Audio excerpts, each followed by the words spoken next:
One of the most famous local island foods to come out of Hawaii is a thing called Loco Moco. A stick-to-your-ribs, working-class breakfast consisting of some rice, burger patty, gravy, and eggs. Almost like a Salisbury steak. I've been to the island about 15 times. It's one of my absolute favorite places on earth, and it's one of 2 places that I visit after Christmas for my birthday. But as a haole, my wife Patty and I have been coming to Kauai for almost 5 years. A wretched mainlander, I couldn't help but look at Loco Moco and think to myself, needs a little taste of Oklahoma.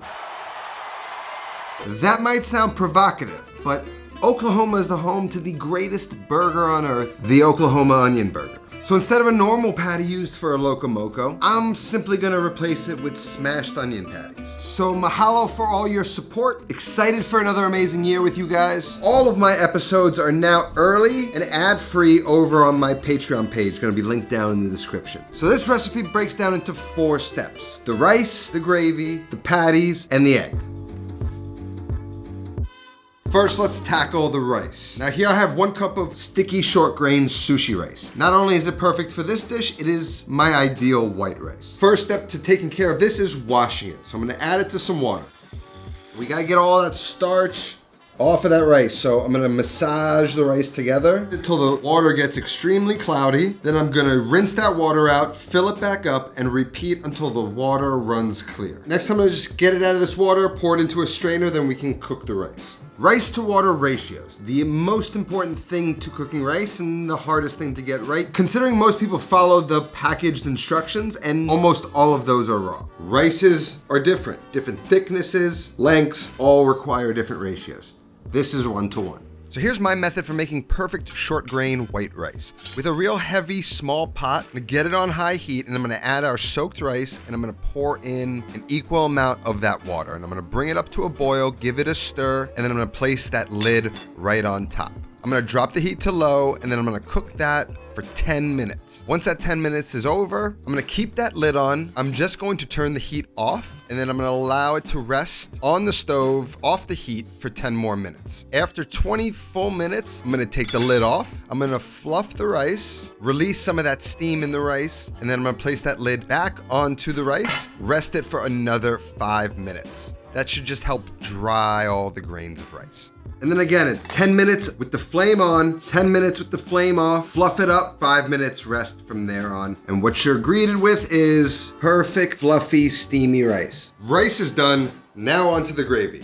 Now for our gravy, I'm gonna get a small pot. I'm gonna get the heat on to medium-high and we're going to make a roux. So I'm gonna add about 2 tablespoons of butter and get that melted. Then I'm gonna add in an equal amount of flour. I'm gonna stir it together until it almost becomes like this pale, pasty texture. We're just gonna cook out the rawness in the flour for a minute or 2. Then I'm gonna go ahead and add in a tablespoon of some miso paste. Get that worked into the roux and then we can slowly start to add in our beef broth. Slow in the beginning to avoid any lumps and then you can kind of add the rest. Then we're gonna fortify this gravy with a little bit of Worcestershire sauce and a little bit of soy sauce. Stir it all up, bring it up to a boil to sort of activate the thickening power in the flour, and we can assess the consistency. And I may have added a little bit too much broth to roux, so it's a little thin, but that's okay. We're just gonna cook this down while we prep the rest of the ingredients, and it'll thicken up nicely by the time we're ready to use it. So while our gravy reduces down to just a bit thicker of a consistency, we can handle the onions for our smashed patties. I'm just gonna cut the end off and then cut it in half so it just fits my mandolin. Get my little safety glove on. We wanna go as thin as possible, so just dial it in. My father used to slice apples on a mandolin for apple pie the night before Thanksgiving, and 2 years in a row growing up, he walked himself to the hospital Thanksgiving Eve. So I don't mess around with these things. Onions are sliced. Let's get our burger patties prepped.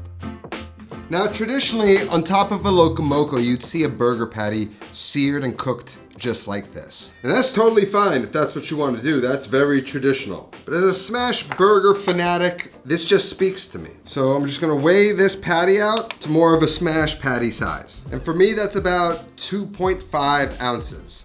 Then I'll just roll them into a little ball. And then once we hit the grill, we're gonna smash these down with some of those onions. Now, as you can see, that gravy has thickened, it's reduced. That is the perfect consistency we're looking for. Holds the back of a spoon. I just want to taste it for seasoning. Needs a touch of salt, and then I'm going to set that off to the side until we're ready to use it later. Next, I'm going to set up my griddle. I'm going to get that to about 400 degrees on the surface. I'm going to season my balls of beef and get a touch of oil spread onto that griddle. Then we can place those balls of beef onto the grill and then smash them down flat. How thin you smash them is sort of up to you, but I want them thin and cooking quick. Remove that parchment paper, season that other side, and we're gonna get a mound of those thin sliced onions right on each patty. I'm gonna hit those with a little bit of salt, and we're just gonna cook them on that side until a really hard crust develops on that first side. We're not gonna get a crust on the second side, so we want a good crust on that first side.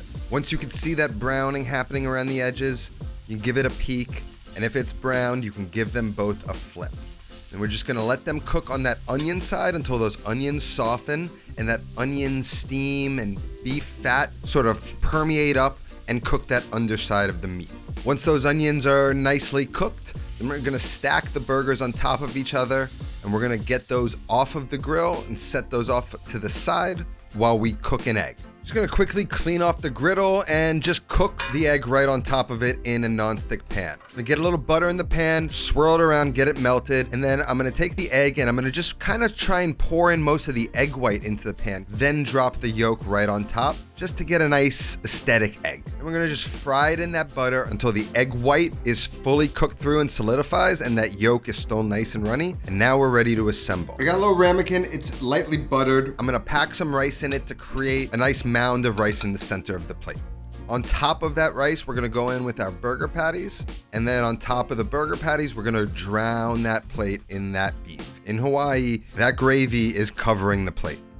Then on top of that, we're going with our perfectly fried egg. And then for a nice pop of color, something I don't normally find on a Loco Moco, we're gonna add in some furikake. It's like seaweed, a little sugar, salt, sesame seed. It adds a nice flavor to the dish. And then on top of that, a little bit of some chili crunch. That's gonna add some heat. It's gonna add a little bit more texture. And finally, I still have some leftover fried onions from Thanksgiving. Since there's onion in this dish, I'm just gonna throw some of those on top. That's totally optional. And all that's left to do is break that egg yolk, allow that yolk to cascade down that beef, and just sort of incorporate into the dish. And this is one of Hawaii's great comfort foods. And if you've never been, you don't need to take an 11-hour flight to get there. You can now have a taste of Hawaii in your home. You think a bagel is filling? You eat this in the morning, you don't have to eat for days. Now this is something I would only eat for breakfast in Hawaii. Here I might treat this more like a dinner, but I do suggest you try it. The recipe's gonna be down in the description. Let's kick off another year. That's all that I got today. I'll see you next time. Until then, take care of yourself and go feed yourself.